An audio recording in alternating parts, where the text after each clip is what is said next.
would just like to bless our endeavors. I hope we had a priest here tonight, but we've had some other people that needing them much more than we do. So I just want to ask God to bless us all in our endeavors and help us all fight the good fight and win. Amen. Thank you all for coming out. I know that attending meetings is not an exciting thing, but we have Gene Bealey here. Sorry, Gene. And he is going to record the meeting so that it could be used to explain our position to other people. You're all welcome to come up and make comments, but don't feel like we're filming this for any other purpose than our own use. Well, we're going to do it for Central Valley Business Time. Good. Okay. And you can get Gene's card if you need to find out where that will be and when that will be.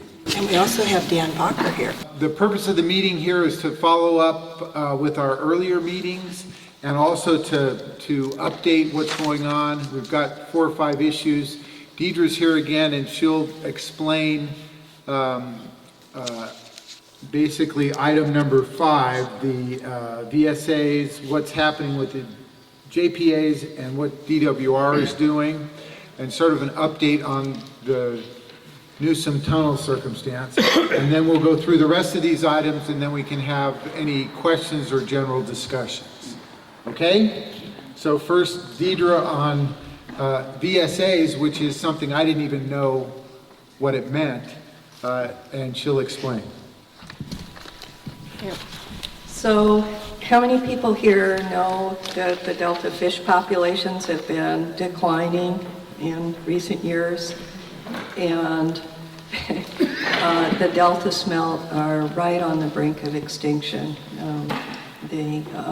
So there's a Bay Delta water quality control plan, and it's part of the Clean Water Act. So the state, as part of the Clean Water Act, mandates conditions on the State Water Project and Central Valley Project and other water diverters that protect beneficial uses. And it includes estuarine habitat, it includes migration, spawning, it includes wildlife such as birds, and it includes human uses. It includes recreation that's contact with the water, such as swimming or water skiing, and other recreation that includes boating and recreational fishing. Striped bass, while it's not a native fish, is very important for recreational fishing, and so are American shad. And it also protects drinking water standards, which are called M&I, or municipal and industrial. And also there are a lot of salinity standards which protect crops, because if you irrigate land with salt water, you don't have crops there anymore. So the Delta is a complex place. It goes back to when they originally issued the State Water Project and Central Valley Project permits, and they said, we don't know how much water is required to repel salinity in the Delta. And it's going to take a while before, in 1960, when they issued the permit for the Central Valley Project, the Central Valley Project was going to build more canals in the Sacramento Valley. It wasn't completed, and when they got the permit for the State Water Project, they were assuming they were going to bring over 900,000 acre-feet of water a year from the Eel River, the Dos Rios Dam on the Eel River, and put it in the Sac River, and that was going to help provide water for the State Water Project. So one of the things they did is they said, well, we'll set conditions on salinity, we'll set conditions on minimum flows to protect fish and wildlife. And part of the reason it's complex is because they never really figured out how much the Central Valley Project and State Water Project can take without harming fish, without harming agriculture. So they have monitoring stations in the delta for salinity. They have flow requirements, different flow requirements at different times. But back in 2010, they determined that they needed to leave a lot more water in the rivers, in the Sac River, and let it flow out to the ocean, and in the San Joaquin River to protect fisheries. And so since then, they've been in the process. It's the first major comprehensive update since 1995 of updating the water quality plan standards to protect fish. Where this ties in with the Delta tunnels is that it was also mandated in the Delta Reform Act. They said, you will determine, before you approve any change in point of diversion, you will determine, and they called it appropriate Delta flow criteria to protect beneficial uses. All of the Central Valley Project, there's a whole bunch of Central Valley Project contractors on the Sacramento River. Basically, everybody who has a diversion that was before the Central Valley Project was built now has a permit, and they get water from reclamation. All of them protested the water fix project, all of them, and they had all their attorneys in protesting it. And then there's a San Joaquin River. There's a Bureau permit there. They were in there protesting it as well. And so Jerry Brown, the last days, tried to go in and make a grand bargain that where the Central Valley Project contractors and the U.S. Bureau of Reclamation would not protest. The Central Valley Project contractors would withdraw their protests against the water fix project. Reclamation would not protest the water quality plan update, because Reclamation is also protesting the water quality plan update. And they would have some kind of grand deal. So it's all bound up together. The problem is, he wanted to just do this in a back room. And there weren't any environmental groups there. There was nobody from the Delta in the room when he was trying to make this deal. So things are marginally better under the Newsom administration, and he's at least opened it up enough. Some of the big environmental groups are now in the room. But it's a terrible situation.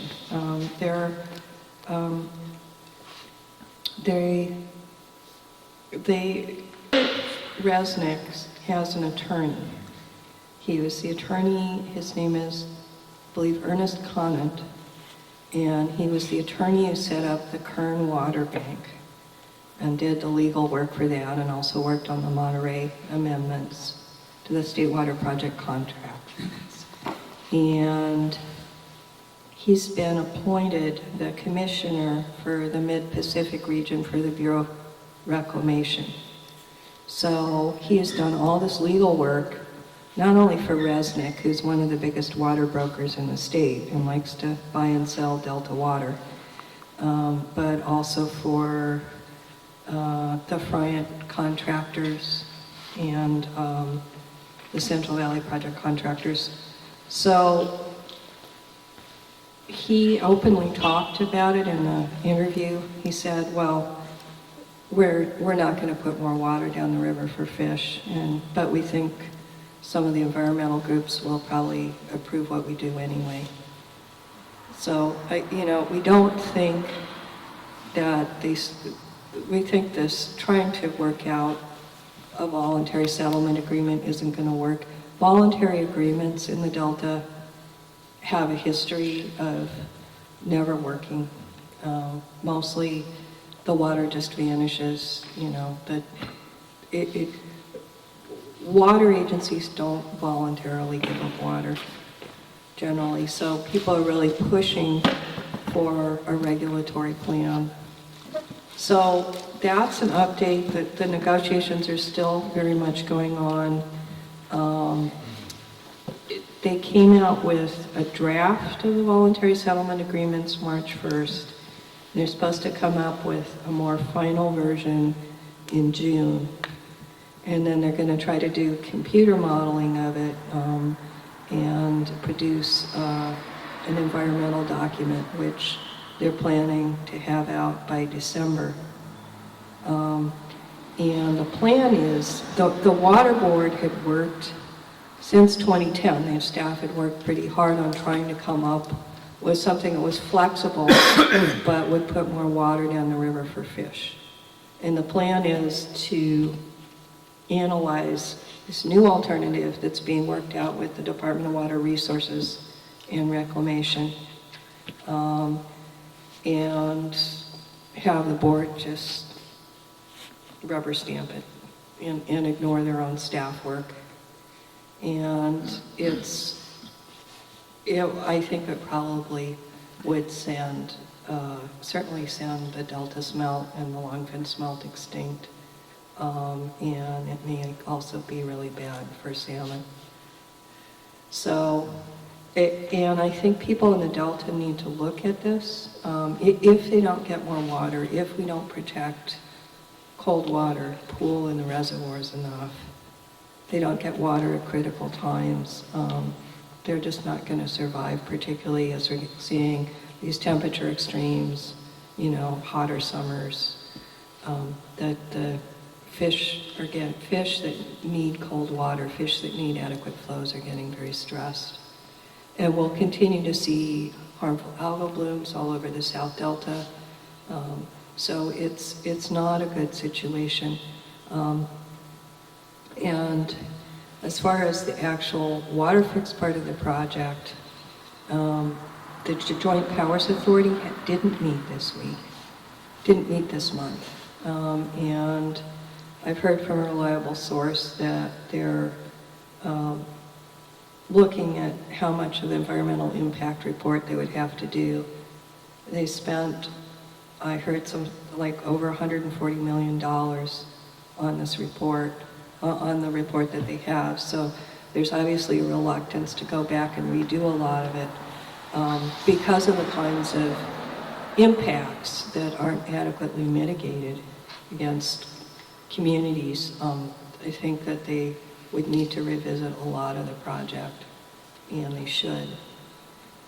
But the governor there hasn't been that much discussion about it. Wade Crowfoot has said he's interested in a portfolio solution where they do more alternative water sources down in Southern California, like purified water recycling, stormwater capture, conservation, so that they could take less water. But again, the issue is really going to be, is there going to be a real commitment to actually taking less water? What I told you last time, the Department of Water Resources is asking for a permit where there's no commitment for any minimum flows. They're asking the board not to put any minimum required flows in the Sacramento River past their intakes, and I consider that to be very dangerous. The only minimums are in the requirements to protect endangered fish, and everybody in the Delta needs to go, well, what happens if the fish go extinct? I mean, people are still going to be boating, people are still going to be catching non-native fish like American shad and striped bass. People are still going to want to swim. People are still going to be farming. And there really isn't all of their sense that, oh, well, these won't, we won't harm these uses in the Delta or harm them more than currently, are all based on these assumed minimum flows for endangered fish that they're not even committing to. So it's a very bad situation between that and the voluntary agreements. And the other side is the water quality plan update.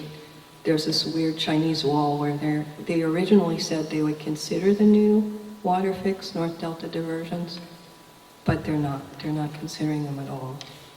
And it's a major new diversion, and it should require, major new restrictions on how much water you leave in the river, and they're not looking at that at all.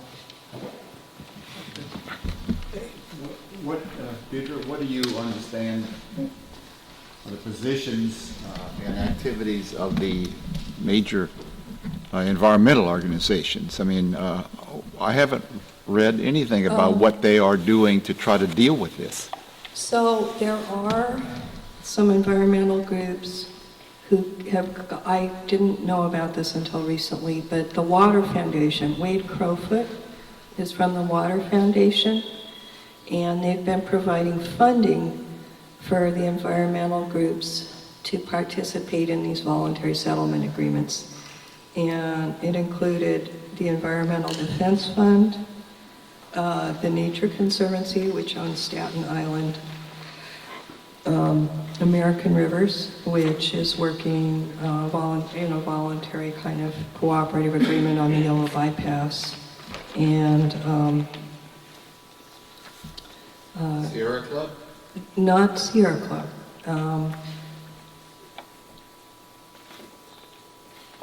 I'm trying to think of who else. Recently they were joined by Defenders of Wildlife, and they are trying to push for better requirements on the voluntary settlement agreements. I'm just concerned that there was a voluntary settlement agreement called the Vernalis Adaptive Management Plan for the San Joaquin River, and it went until, I believe, 2011, and then they were going to provide certain flows which were less than they thought was required, but they said, well, let's experiment. We think this will be enough for the fish. And they never quite met their target flows. They repeatedly missed their target flows, and then the fish declined, the San Joaquin River salmon populations declined, and then the voluntary agreement ran out in 2011, and the Bureau of Reclamation had said in the agreement they would backstop it for 2 years, which they did by providing the flows from New Melones. And then the Bureau of Reclamation, in Decision 1641, the Water Board had assigned to the Bureau of Reclamation, said once this agreement expires, you have to backstop it. You have to provide the flows. Reclamation just announced, no, we're not going to. And the Water Board director said, oh, well, I guess we'll just meet with you and consider that that's meeting the plan. So in essence, they gave Reclamation a pass on saying, we're not going to do this. And so part of the whole plan for the San Joaquin River was to redistribute Reclamation's obligation to these senior water rights holders on each tributary so that it would spread more evenly. And what you have is these senior water rights holders who've been diverting water, screaming bloody murder, all of them, and going, we're not going to give up the water. And it's become extremely political. And they've all sued the Water Board over it. Reclamation just announced a lawsuit this morning against the Water Board as well. Thank you. So it's because of the lawsuits by all the water rights holders and Reclamation that Newsom is really trying to make a deal with them. But in some ways, the Trump administration has been fairly, they just told the Water Board, we're not going to meet these flows. And they're also with the Shasta Dam. They going to just start raising the dam there, and that will encroach on the McCloud River as a wild and scenic river. And they're like, well, we'll just start building it. We're not going to seek a permit from the Water Board. So these are issues that are really making it difficult and really pushing back on the state in terms of, wild and scenic river protections and protections for fish and wildlife that would otherwise be fairly strong. I mean, it's never easy, and it's always extremely controversial to give more water to fish, but the political situation is making it even more difficult. And obviously, Stuart Resnick makes a lot of money buying surplus water exported by the State Water Project. And if there's more flows for fish, he won't have water to put in the Kern Water Bank and sell. And so his attorney, you know, really in a way has a conflict of interest in having been the general counsel for the Kern Water Bank. That has a direct financial interest in these flows. And it's exactly the surplus flows that are most likely to go away. So it's not a good situation. One of the things we said is he's not a wolf in sheep's clothing. He's actually the wolf, and he's in charge of the chicken coop. But anyway, thank you, Deidre. One of the things that I'm trying to learn all this stuff, but the Department of Natural Resources is Wade Crowfoot. He's the director, and they are actually in charge of DWR. We met briefly with Don Natoli today, and the 5 counties have a meeting in 3 weeks with Wade Crowfoot to express their displeasure with the concept of a single tunnel. And one of the things that Deidre has suggested is that a number of us make appointments with Wade Crowfoot, may take a month, and go in and express to him as well our dissatisfaction with the concept of even one tunnel. And we do have his contact information that we can provide, as well as Newsom's, and we'll talk about that in just a second. Wade Crowfoot is also on the Delta Protection Commission. Although he doesn't attend the meetings, he generally sends a representative. Okay, item 6, informational best alternatives to the tunnels. On the Save the Delta website, there is a list of all the different alternatives, and there are a number of them that are potentially good. But as I asked Don Natoli today, and as I think we've seen, if we just had some money to maintain our levees and there was some conservation, they should be able to solve this problem. And one of the things Don Natoli said is that it shouldn't be our fault to come up with the best alternative. It should be their responsibility. Now, one of the things I heard today, and the Oroville Spillway repair cost $1 billion. And they haven't used it yet, and they're concerned that they may have to use it. As I understand estimates, for approximately $2 billion, right, Deidre, they could improve the levees throughout the Delta. And then they couldn't even model their idea that somehow earthquakes or something else is going to cause a disaster. We've had a very hard, heavy rain winter, and we've actually done very well out on the Delta. But anyway, so I don't know that from a technical standpoint, all of us can decide or agree on what the best alternative is. But I do think that we all agree, and I'd love to hear anybody's comment, that with some conservation and some improvement of the existing system, there's no reason to even have a tunnel. Could I comment on that? Sure, come on up. Yeah. Let me say something just a minute, Dan, and then, but yeah, what Dan referred to with the modeling, I looked closely in DWR's whole disaster scenario of, oh my gosh, this will protect against levee failure, and the water at these North Delta intakes will still stay fresh. assumes that only the levees in the South Delta fail. Yes, it assumes that only the levees in the South Delta fail. Nothing fails north of Isleton, nothing fails north of Bolden Island. So I'm starting to think, well, maybe we should call it the half-a-fix. What? Half-a-fix. But, yeah, it's kind of stunning.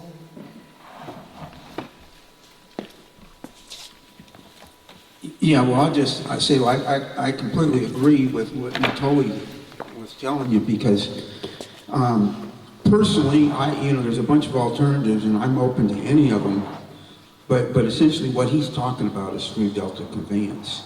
You strengthen existing levees so the water can go through, and then there's another plan called the Environmental Water Caucus Reduced Exports Plan that sets a maximum total amount of water that you can export from the Delta. I guess it's 3 million acre feet.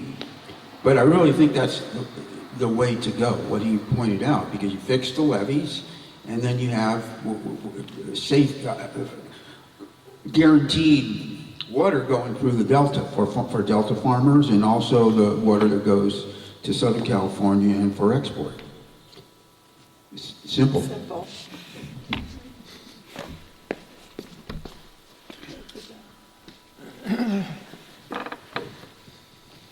Thank you, Dan.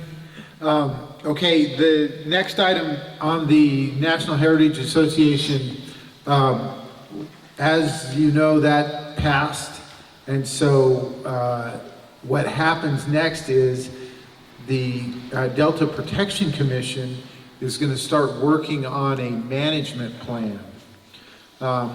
While personally we have expressed our dissatisfaction with the National Heritage idea, because it will add another layer of bureaucracy before you can use or develop your property, and it is not set up to do anything specifically to benefit you, other than there will be a body that overlooks your land use. And there are articles that have expressed great dissatisfaction and have essentially opted out of using the National Heritage Association. The proponents of it will explain to you that any individual landowner can opt out of the characterization of your property as within the National Heritage Association. The problem is that you will be by yourself, because they've got most of the land around you in the association, and it will make it more difficult for you to do anything. What we've been explained by some of the people that know more is that the most important thing is to stay involved in what the management plan does and says. The actual passage of this legislation doesn't guarantee that there's any money coming to the Delta. It's primarily to set up this body that will oversee what could be funding. And it's something like $10 million over 10 years, but only if a successful management plan is put together that is approved. So that's something that the Delta Protection Commission meetings will start to discuss, and as people who love the Delta, we need to stay on top of it and participate, because they care about what you say, and they will listen, hopefully. Anything else on that? Okay. Oh, actually, I want to say, the one sad part, so Barbara Daly and I worked together, and Russell Ooms from the Locke Foundation on, there's a State Historic Preservation Act, and before DWR constructs any designs this, they were under the National Heritage Act, they were supposed to go look at historic buildings and plan their project, their water fix project, to impact those as little as possible. Well, you're all sitting here, you know they didn't do that. And what they did was they deferred it, and now they're talking about piecemealing it and taking little pieces of the project into the State Historic Preservation Officer. And I think that's something else that we need to pay attention to and be talking to the State Historic Preservation Office about as well. Unfortunately, this National Heritage Act, they inserted a little backdoor provision, say this doesn't affect the State Water Project or Central Valley Project. So it can't be used to force DWR to deal with the fact that their project so badly impacts the historic legacy of the Delta. I have a question. Sure. Barbara Daly gave me a pretty thick document about the what do they call it, the Western Heritage? National Heritage National Association. Heritage. Yeah. And I was just shocked that the U.S. government used Yellowstone Park for collateral for a loan. Could that happen here?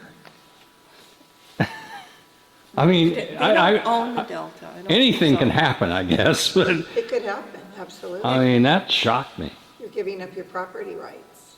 It's just another layer. Well, Yellowstone Park's a federal. Yeah, the U.S. government We owns actually And it. and Yosemite As long as they too. still allow private ownership, we haven't got that far yet, right? Right. Yeah, okay.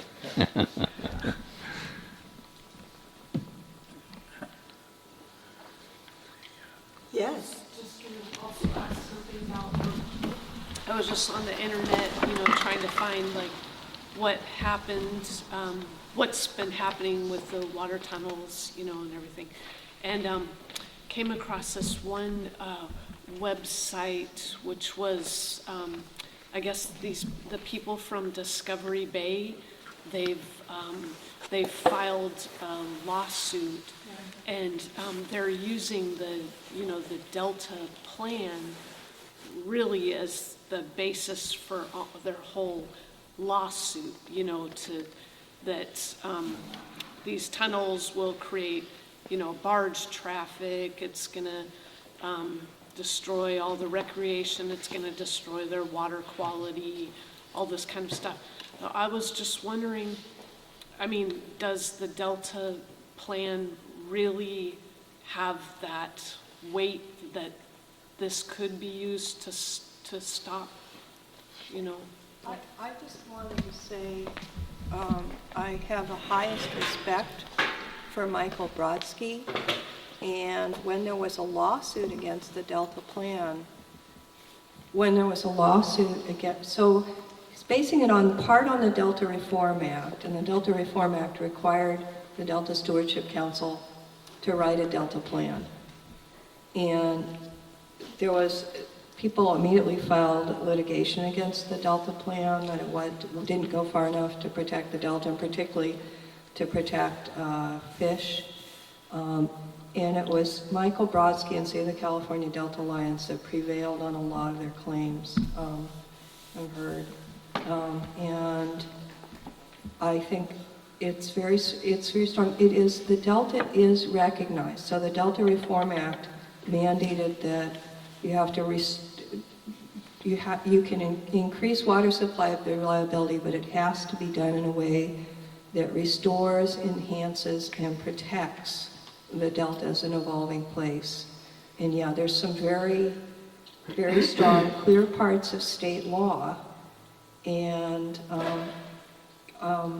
yeah, there's a lot of parts of that the water fix, the entire project just is not consistent. And the first time DWR, what they do is they certify that the project's consistent with the Delta plan, and then people can appeal that. And there were 9 appeals when they did that last fall, and they had to withdraw the certification because the staff had gone and found all of these ways, particularly for Delta's place, that it didn't conform. It didn't conform with the Delta plan. And the particular one is respect local land use when siting facilities. But here, it says a local land use. And Each of the legacy towns is local land use, and also there's specific requirements for mitigation for agricultural impacts, and it doesn't conform with that. The Delta Protection Commission had a very strong letter about how the Department of Water Resources hadn't worked with them. So I think that's a really important thing for the legacy towns to follow up on. And it is because it directly affects your interest. And Michael Brodsky is one of the attorneys that's really pushing on that. The counties are as well, the County of Sacramento, the County of San Joaquin. Michael Brodsky brought in Russell Ooms, who's the Locke Management Association, to testify about Locke. He's a boater. He lives in Discovery Bay. He'll be personally affected. He has all of this testimony. He's gonna be affected by the pile driving noise. So he has phenomenal testimony by a noise expert on the pile driving noise and how DWR fudged all the noise analyses to assume that the noise falls off faster than it really will. So yeah, I would pay close attention to that and look at it. I think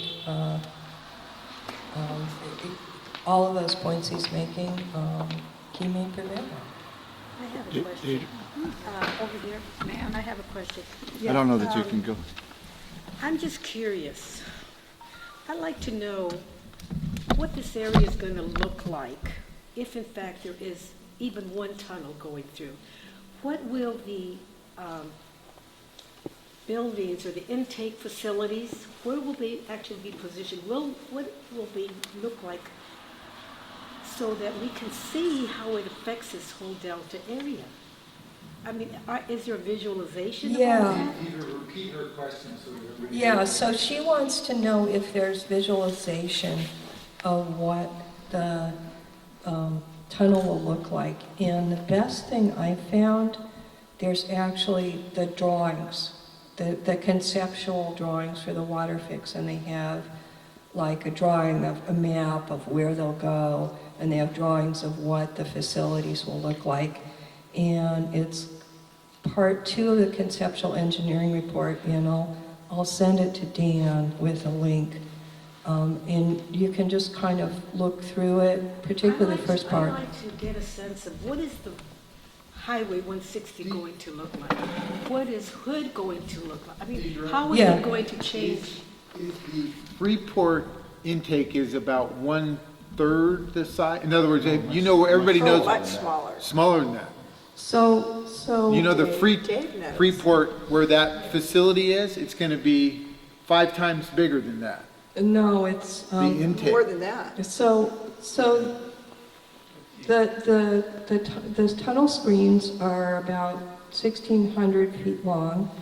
It's about 1/3 of a mile, and then the total thing, including, you know, they're going to move Highway 160 inland a little bit so that it goes around the intakes.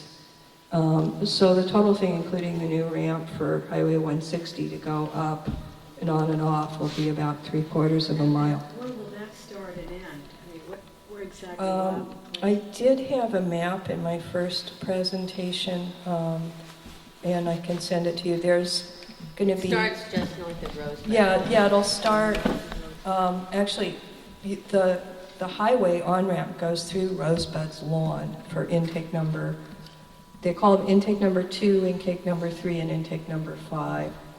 They got rid of 1 and 4. But they might bring them back too. Yes, that's another story. But intake number 3 is the one that's just north of Hood. It's about, what, 1/4 mile north of Hood? Starts north of Rosebud and then goes up about 3/4 of a mile. And then there's another one that's about 1/2 mile south of Hood. But that's all under the notion of 2 tunnels.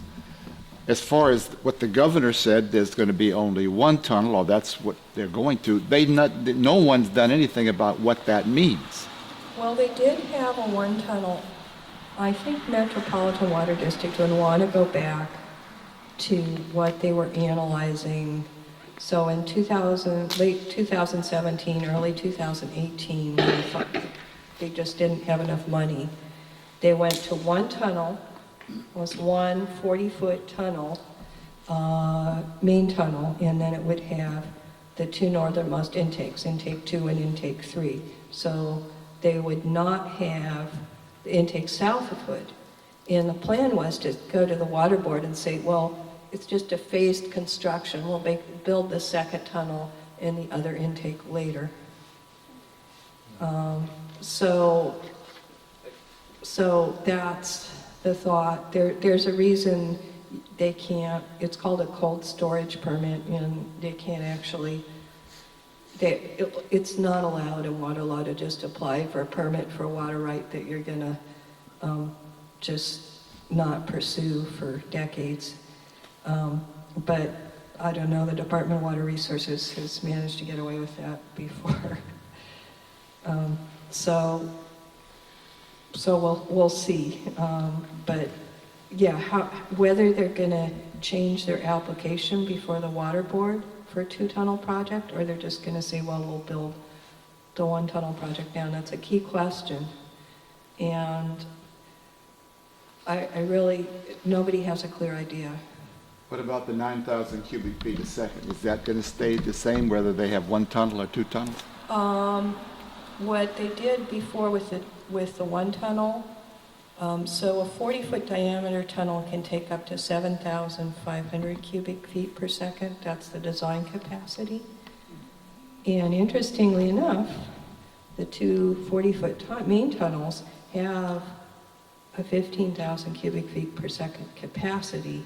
So they could, it's like, why are you doing that if you aren't going to build 5 inches?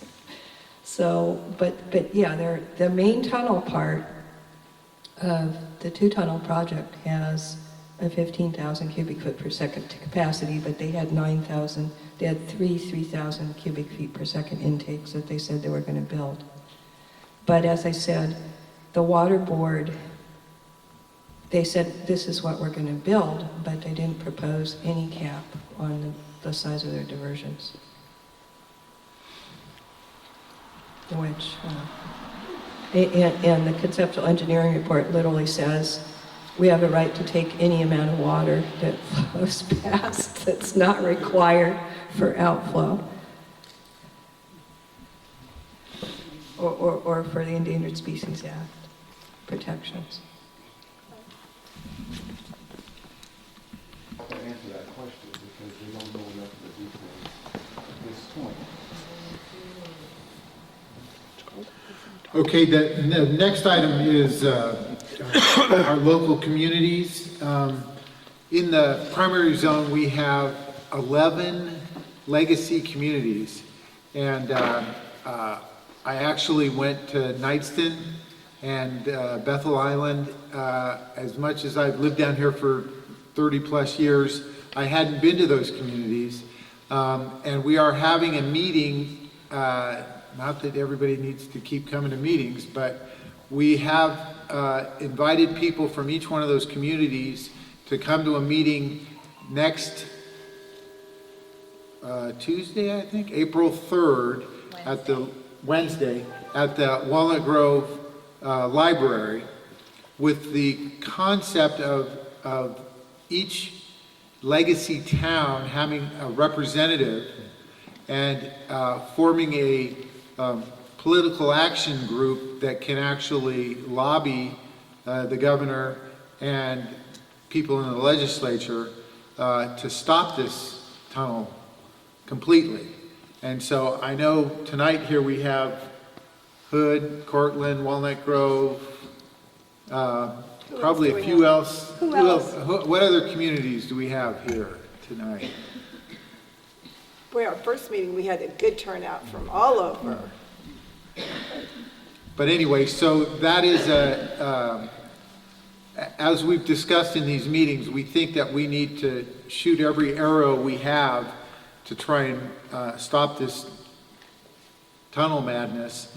And by engaging all the people that will be so significantly affected by any project like this, we hope to get our voice heard. And so that's what's going to happen next week. You're welcome to attend April 3rd. What time? 6 o'clock at the Walnut Grove Library. Dan, that's your question. We talked about legacy communities as if they somehow can be used as some kind of a barrier to some of this. What is the authority, what is the status of a legacy community? What does it mean? Is there a body of law that deals with it? It's the Delta Reform Act. Part of the Delta Reform Act lists the 11 legacy communities as part of the co-equal goals to protect and invigorate those communities. And so by grouping together, we hope to have a unified and louder voice than any one individual, or and to show a united front against the tunnels. There have been, attempts to try and say, well, maybe we'll do something for you if you agree to one tunnel.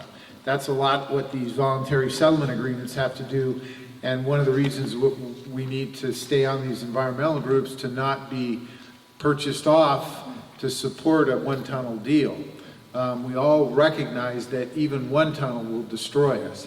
And so to put together all these communities, the hope is that they recognize that we are united in our objection to this idea. Dan, I have a question. Does the Delta Reform Act mention anything about the option of putting together a joint powers authority group for the legacy communities in addition to the political action committee? I don't know if the JPA would be more powerful in the fight, but just an idea if that's something that's possible. Repeat the question. It's required to ensure that the co-equal goals are increase water supply reliability and restore, enhance, and protect the Delta.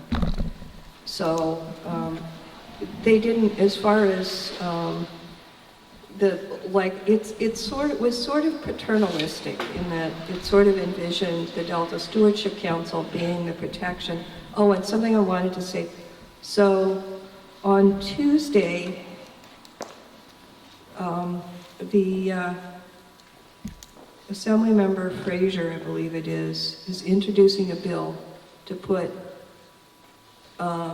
representatives from the Delta more representatives on the Delta Stewardship Council. And the problem with the Delta Stewardship Council right now is that there's no mandated representation. There's one position mandated to be from the Delta. That's all. And the other folks, they don't have to be from anywhere. Most of them are from Southern California or the San Joaquin Valley. So it's been heavily weighted in favor of the Delta communities and economic interests that are receiving exports of water from the Delta. So that's been the real issue with the Delta Stewardship Council. It's next Tuesday morning, he's going to have a hearing, and he put out a call, and I'd forgotten about that, to ask people to show up. He already introduced it, right?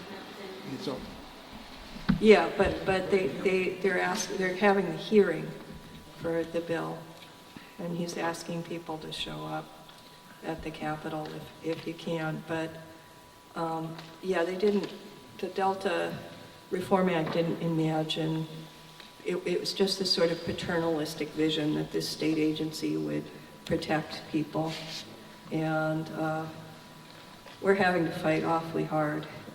In the counties, actually, I mean, it is good that the governor is meeting with the counties, and it's a positive step because Jerry Brown refused to meet with them at all. That's partly why this is such a mess. Because nobody was listening, even to the Delta counties, about what this would do to the Delta. Do you know what the bill number is and when and where? Yeah, I'll look it up for a minute. I'm gonna got it, yeah. Are we working at all with the sort of, are we involved with this group, or is this group with them, or? The question was, are we involved with Restore the Delta? We absolutely support them. And there's been other questions. Save the California Delta is the Discovery Bay group, and their website is fantastic, has all kinds of information on it.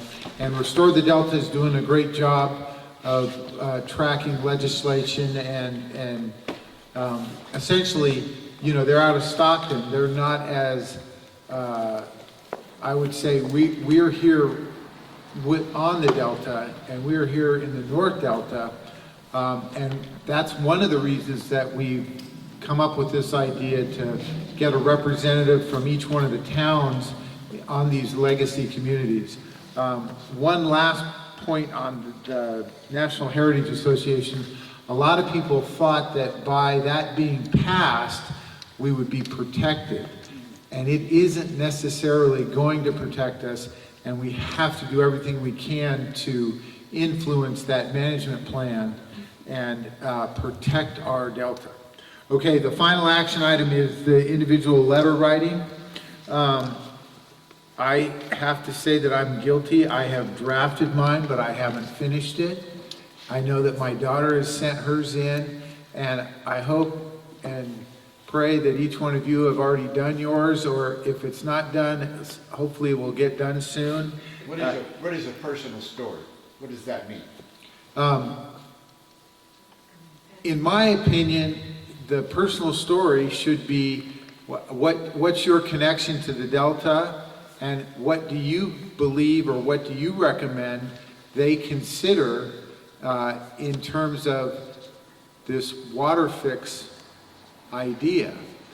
Most of you have heard from Deidre as to the devastation it's going to cause, and if you can incorporate that into your existence here on the Delta and explain how long you've been here, what you love about the Delta, what you enjoy about your personal business or lifestyle or recreation on the Delta, what you've seen, what's transpired that you believe is good and negative, anything to put that personal touch to the governor so that he sees that there are real people out here that are going to be affected significantly. Devastated. Or eliminated. Eliminated. Yeah.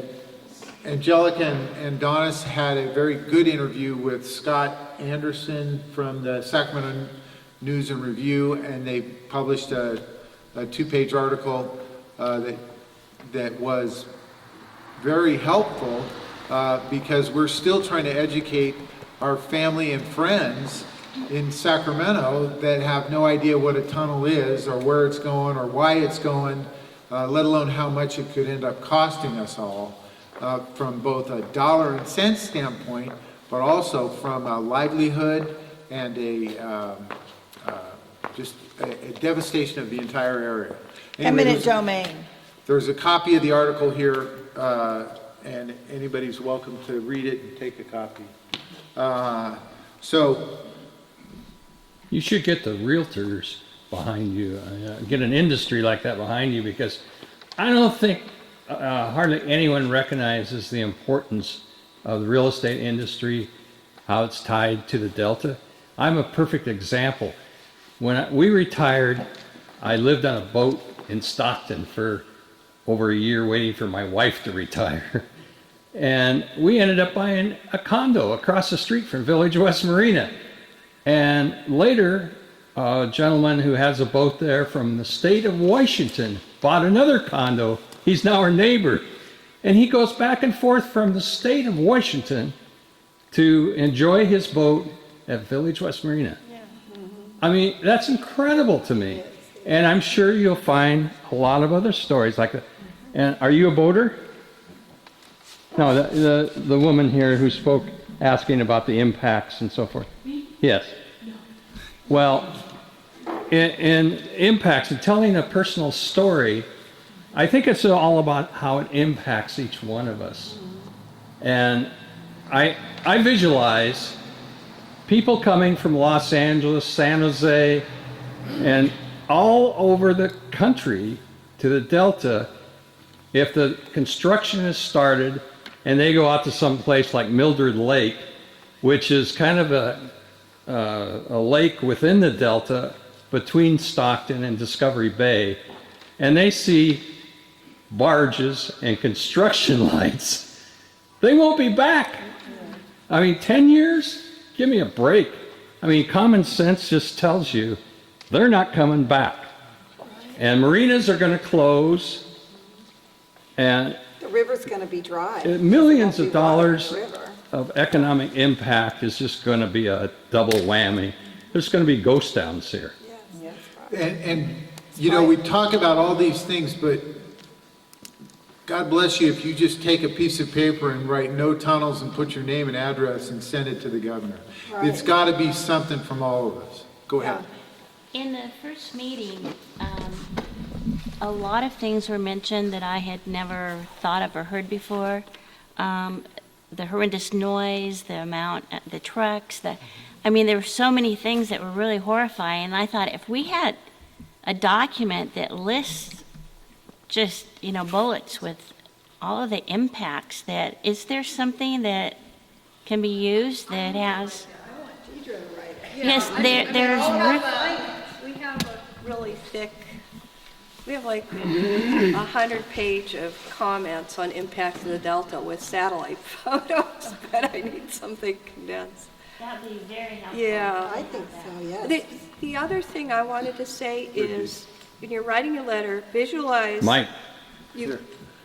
Visualize you've gotten into an elevator and you see that Gavin Newsom is next to you, and you've got like 3 minutes to make your pitch to him.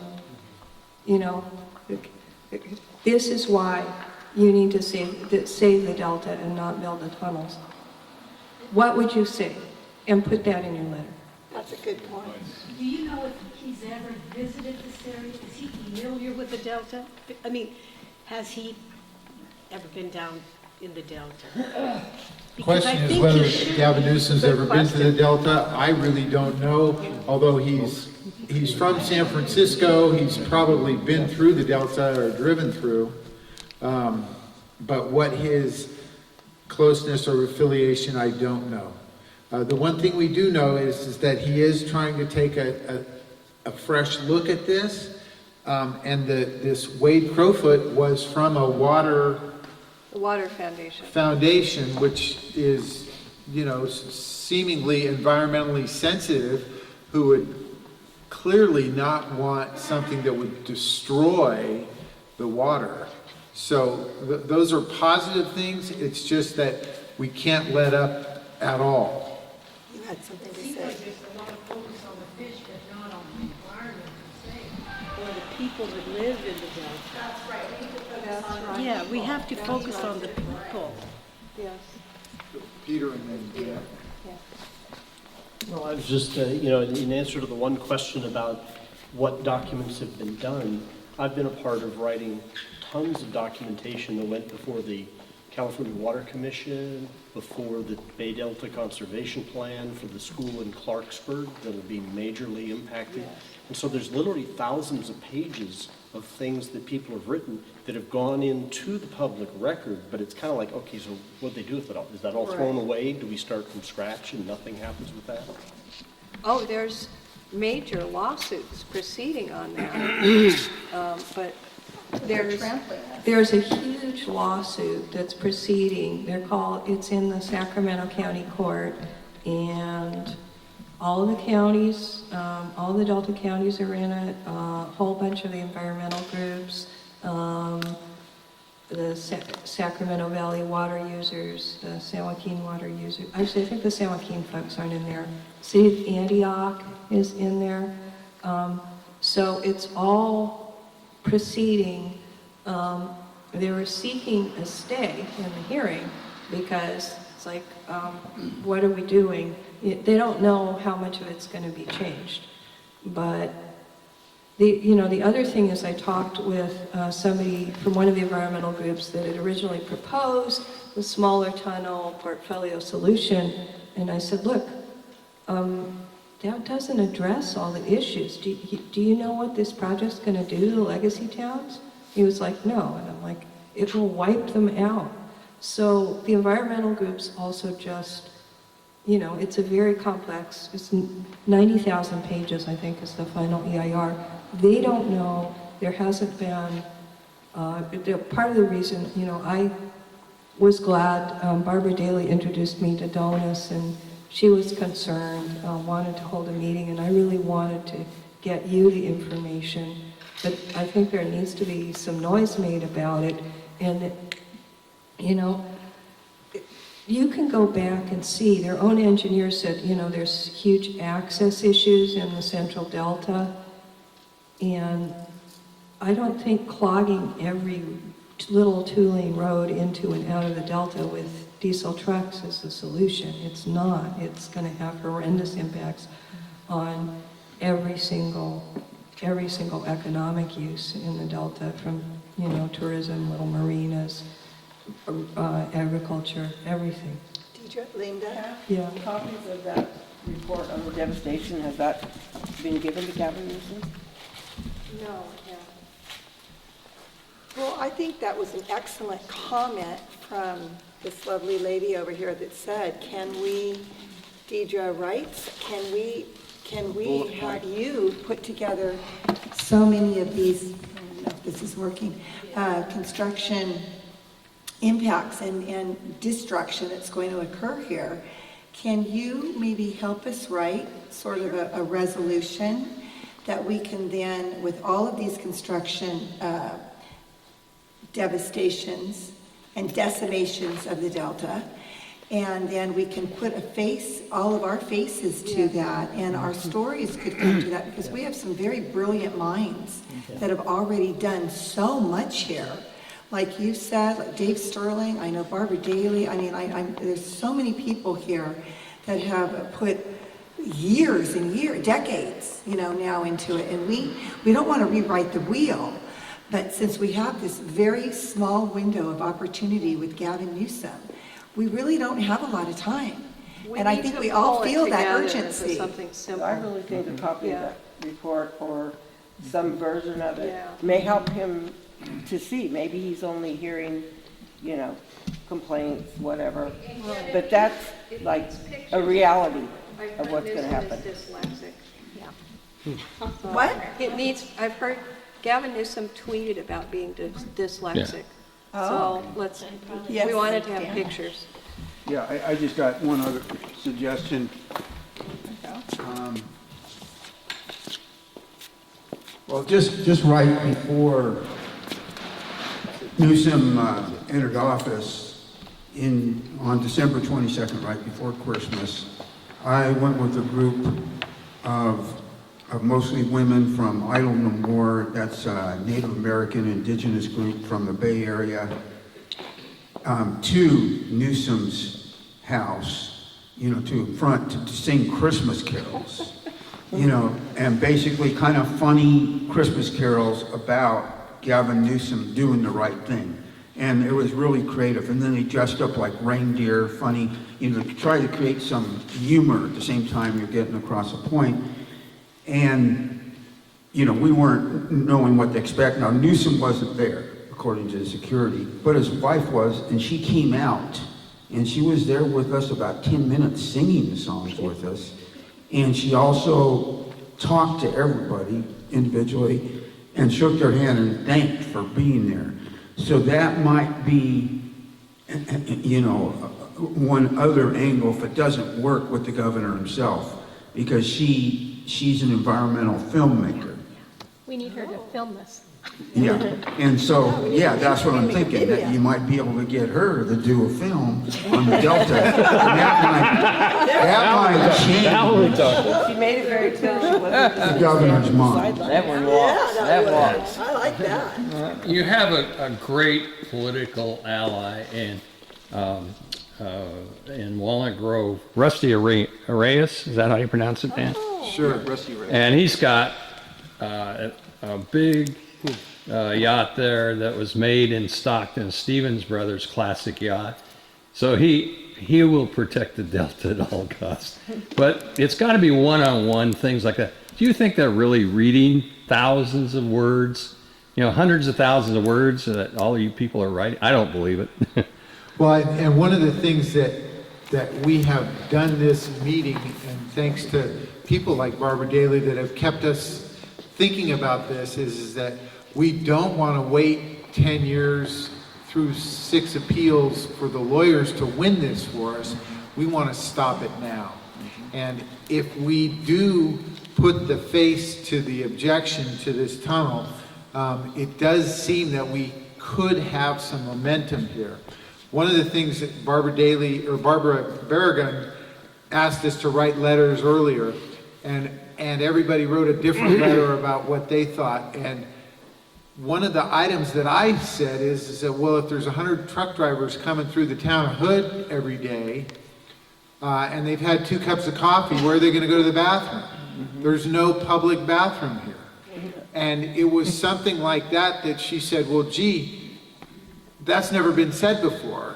And it wasn't something that was remarkable, but that's why each one of us can talk about, hey, I drive to Sacramento every day and I work. And if there's 100 trucks coming down the river road, it's going to change my whole ability to get to work. It's going to scare me because I'm not going to want my 16-year-old driving.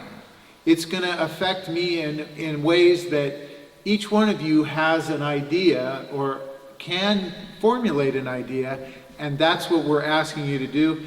And grab your next door neighbor and have them do the same thing. I'd like to know, do we know if any of the historic homes that line the Delta, like Rosebud, for example, how are they going to be impacted? Because The question is, how is Mr. Cox in the back row going to survive? And yes, that is a huge concern. And maybe Mrs. Newsom would really be interested in a historic home being destroyed or however it's going to be impacted. Okay, I'll bring her on the bus. Okay. I think that's one of the things that we need to be making the biggest stink about. The whole National Historic Preservation Act is just a sham. I mean, I called up the State Historic Preservation Officer and I said, you haven't considered what it would do to Locke to have all these trucks driving right past it. I mean, a lot of those houses are right on the road. And she said, we only consider it if the trucks vibrate the foundations and they tear the building apart. They will. Yeah, and there's all these historic bridges. I mean, it is not, there needs to be a lot more of a noise about that. I'm 86 years old, and I'm trying to figure out what, if you come in here with these jackhammers and stuff and tear my house down, do I start building a house like I would if I was 25 now? I don't have that much time left. I'm getting old. There's some other people getting old. That's a good story. And good for the you. question That's is, right. can anybody afford to build? It's interesting, you talk about the trucks going by the house. I live just beyond Scribner Bend, and right in Mark Scribner's grandmother's old house from the 1890s. And it is away from the levee, but I actually, sleeping in the bed, in the house, feel the trucks go by on the levee right now. Just a big semi goes by, I'm moving in the house. And I'm not even actually on the levee. I'm back 60, 70 feet. So That's why we need geotechnical. now that's why I've written that kind of stuff. That's gone in the record, but where's it going? And that's the point, is today we want to send the letters to the Newsoms of the world directly, because while we object to things in the environmental impact report, they've kind of mowed us over and said, well, here's the mitigation. And even though the mitigation doesn't stand up, that will have to be decided by a judge and then appealed and then appealed. And it could be that it doesn't stop the project from going forward. And that's why we see an opportunity now to put this in front of the governor. And he's not stupid about the fact that all these resources are going to be wasted if they lose the lawsuit at the end of the game. And it's also going to make him look negative if after spending all this money and approving a project, it turns out that the lawyers win and they can't do it. So he's not ignorant to that fact. And we're hopeful that when he gets this feedback from the people actually materially affected, and each one of you has a way that you're going to be materially affected. And we're going to try and reach out to people even as far as the San Francisco Bay Area, because they will be affected. Right. And all those effects together could make him step back and rethink this concept and hopefully stop the tunnel. Lori, did you have some? Lori had something to say. Sorry. Well, a couple things is I know embedded within the California Water Fix information, there is stuff about the houses. And there are some houses that they're saying what they're going to do, some of the historical houses. They're going to, they have to reinforce them, or somebody was telling me that they're going to take them and move them someplace to, you know, preserve them. But then I'm not positive, but is it accurate that Rosebud Ranch, they are talking about decommissioning or whatever? I mean, saying that it's no longer historical? That's in their information. Because That is hysterical. because then they don't have to do anything to protect it, correct? Yeah. Yeah. Thank you. Right. They'll find a reason. And it actually also says in the environmental impact report that there is the potential that people will abandon their building. Right, that's what they want. That's what they want. Isn't that what they want? Yeah. But how could people afford to abandon their building? They won't be prepared to live here. They'll run us out. You get it. When you talked about San Francisco, I do know my parents actually live down in the Bay Area, and they belong to a yacht club down there. And I believe a couple years ago, they had one of the attorneys who works with one of the groups here who went and spoke down there to people from that yacht club. So I know they're getting some information. They need more, but it is, I mean, and that's where the money that can help us is coming from. We think we can get the information to them. But they are getting it, and I think through Discovery Bay and that part of the Delta, it's getting there, but it probably needs to be more. But then there's also Elk Grove. They don't know anything. Well, Elk Grove, I work in Elk Grove. Nobody knows about the tunnels, and it's going to impact them also. So it's just reaching out beyond just the Delta. And one of the things that occurred to me is that we should get a hold of these guys that want to build a hospital at Elk Grove Boulevard and make sure they understand. They might very well, they're about to spend $750 million on an emergency room hospital, and they would want to help stop a tunnel project that's going to bring semi-trucks and make their development almost impossible. Okay, any other questions? We're here. Thank you all very, There's another one. Yeah, the question I have is, what happened to all the alternatives to putting in these tunnels? They had a lot of alternatives that were presented. I know there was one that they were going to redo the levees or try to redo the levees way down south to accommodate more water so that they would have enough water and an alternative way of moving it. So what happened to all those other alternatives to building the tunnels? How did that go? Well, Did that go by the wayside? well, they have said that they've The said, question is, what happened to the other alternatives? well, this is where, well, I talked about it being half a fix, and they never considered whether intakes would stay fresh if the North Delta levees fail. They're literally saying, well, because of sea level rise and earthquakes, all the levees could fail, so we have to build the tunnels. But sea level could rise all the way past Freeport if they believe in all that. Yeah, Freeport, yeah, then their water's it- no yeah, good if- even with the tunnel. As somebody who's done the physics for high sea level rise, subsided land that's below sea level goes all the way to the beginning of Courtland. And if you're worried about levees getting overtopped and flooding and, you know, in the bay pushing inland, it's not far enough, guys. You have to move those intakes way the heck up the Sac River. And I looked, they would actually, I think, to make them last for longer, in their high sea level rise projections, for them to last for longer than 40 or 50 years, they would have to probably move the intakes up north of Freeport across from a pocket neighborhood, which might be politically a whole different can of worms. Yeah, they don't even want the train built. Thank everyone for coming. Make sure we've got your email address because we will try and put together a bullet point of why we oppose the tunnels and try and get everybody to sign on it. But please be sure and do your individual letter as well. Thank you. Yeah, I just wanted to say that this next meeting that will be coming up, which it will be the legacy communities, what Dan was talking about, well, there'll be a few representatives. What they're planning to do is put together a business corporation. So I don't understand quite how it is, but anyway, it's somewhere where businesses can donate to this corporation, and they want to have business owners that are invested in the Delta to do this.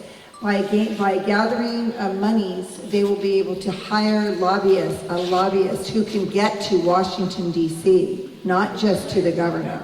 So this is very, very important. I mean, we're just trying to come up with somebody that could actually squelch it right in Washington, D.C. right now by getting to certain departments, the Department of the Interior, the EPA and things like that, because in California, they're just mowing, they're not, as Deidre has explained to us all, it's nothing about what's facts or what's really happening. They're just kind of mowing through us.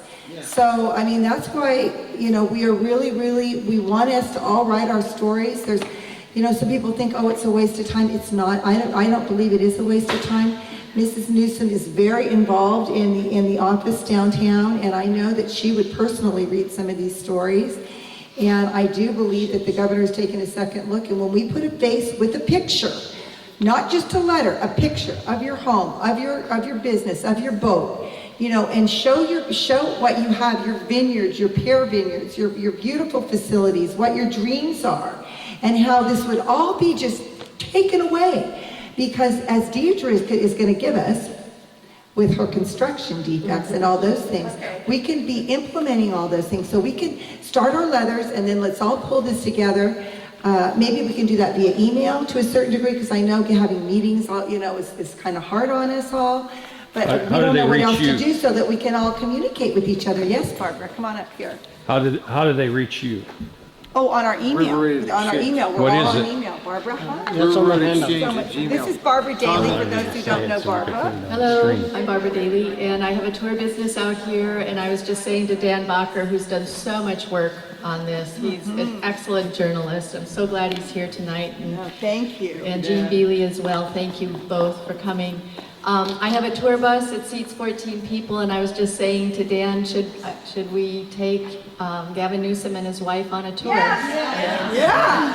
And so if we could find a really nice way to show them the beauty of the Delta, if anybody wants to chip in, maybe the Coxes would let us tour Rosebud, or, thank you. I heard you say that would be okay. Maybe we could put something together, and that might be, that might be a way to approach it. People to hold up signs on the tour. Like driving Cascade, we call it, and then people would save the Delta. Save the Delta, no tunnels. Yeah. Yes. Well, how about including Yaramendi too in a tour? Yeah. Well. I know. Well. He's our neighbor. Yeah, I know. I'm not going to say anymore. That's a great idea. Does anybody else have any other great ideas to share, or things they think we should do, or? I know little Robert Martinez over here was telling me about, he just saw an article about the condition of many of the fish. Not only are the fish, not just what Deidre was talking about, but many of the fish that people are catching, there are warnings out that these fish are very sick, and we shouldn't even be eating the fish in the Delta. Robert, can you share that? Well, you know how much Roundup we're putting on those fish? Yeah, That's one reason, but yes, would you like to come up and share it? Do, Robert. Yes. Because he just read that article. That's my opinion, but maybe you have another opinion. Robert? And of course, Dan Bacher's a fish expert wherever he went. I'm glad I'm here to pick up on some more information. I'm a newly, Hold it up. can you hear me? Yeah. What my concern is, being a resident, if you live here every day, I'm from Walnut Grove. The big concern that I have, because I live around a lot of older folks, and my concern is, how would you get the fire department to come down and take care of your house? There's a lot of people that are that have need for emergency services. So if you're out here every day, you have to deal with the tractors on the levee, okay? Just getting out of town sometimes is difficult. So you can well imagine what it would be like having a bunch of trucks. And you know, how is that going to deal? So my thing is the safety. Think about that. The safety of the people in your neighborhood. That's right. Okay? And the thing about the fish, it's true. Most of the fish in the Delta are sick. You know, high contents of mercury. And there's warnings if you go online and you can read about how sick the bass are, the catfish. You know, you're not even. Dan's the fish expert. You know about that kind of stuff. Yeah, but it's not not really that bad. true. Speak Can I on the talk mic about there. it just Yeah. quick? Dan. All right, I'm just Give him the gonna mic. stop here, but the reason I'm just reporting this is because it's something that the state fishery people put out. You know, and I'm out there on the Delta. I'm a kayaker. I'm not a fisherman. But for you fisher guys, I guess maybe you have a different point of view. Yeah, it's okay. It isn't that the fish are sick. Okay, there's a lot of healthy striped bass, there's a lot of healthy fish, but they have concentrations of mercury and other PCBs and other types of chemicals that come from a long, 150 years of mining, of floods, of agriculture, of industries. So it's a really complex thing. And there's advisories. But I wouldn't say the fish are sick. It's just that they have concentrations in them, just like we are. We, as human beings, we have concentrations of chemicals and different types of toxics in our bodies. Are they advising us not to eat them? No, there's advisories to eat certain fish. It's a very complicated thing. It's put by the Department of Fish and Wildlife has it. There's certain species that, like for instance, salmon and steelhead, they don't absorb or they don't bioaccumulate like the striped bass and sturgeon do. And then there's certain areas in Delta, like surprisingly the San Joaquin in the studies that they've done, for whatever reason, has less accumulations in the sections they studied of the catfish and the Sacramento, which is generally cleaner water, but it might have a lot to do with past mining, different types of agricultural process. So it's a real complex thing, but and when you have storms like this, it really raises the health of the fish in the Delta overall. And so you have, but the problem is that there's certain fish, like the Delta smelt, that it's just a long-term accumulated impacts of water exports, diversions. So like, for instance, you would say the Delta smelt is sick, and by the fact that there's not many left. There's not. You can call it anything you want to, sir, but Yeah. if fish are loaded with mercury, I'm not going to eat them. But I mean, it's not like In other words, they spawn and whatever. I'm not gonna call them healthy fish. Yeah, but it's you see, it's still, it's. Thank you, everyone. Good night. You see, what you're saying isn't